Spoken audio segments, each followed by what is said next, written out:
High, good evening বন্ধুরা। আশা করি সবাই খুব ভালো আছো। এই বিকেলবেলায় হালকা বৃষ্টি হয়ে গেল।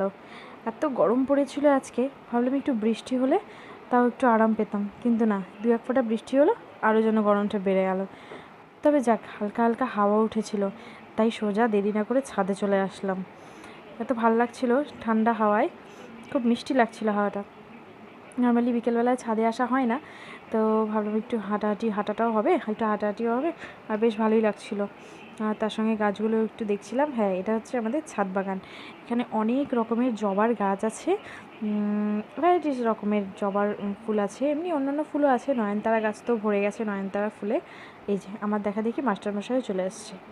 হ্যাঁ, মাস্টারমশাই মানে মাস্টারমশাই না, মাস্টারমশাই মানে হচ্ছে আমার হাজব্যান্ড। যেহেতু আমার হাজব্যান্ড একজন স্কুল টিচার, তাই আমাকে মাস্টারমশাই বলেই ডাকি।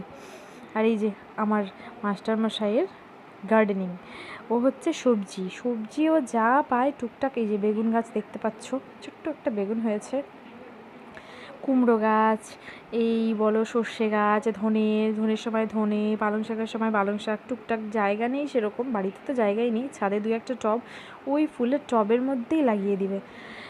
কিছুদিন আগে কয়েকটা আলু লাগিয়েছিল।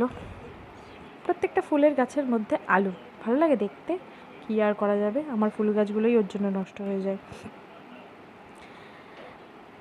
এই যে আমাদের আওয়াজ নিচে অনেকক্ষণ দেখতে না পেয়ে পাগলি চলে এসছে। এই দেখুন, এবার পাগলির পাগলামো শুরু। এত নাচতে ভালোবাসে, সুযোগ পেলেই শুধু নাচ নাচ নাচ, পাগল একটা।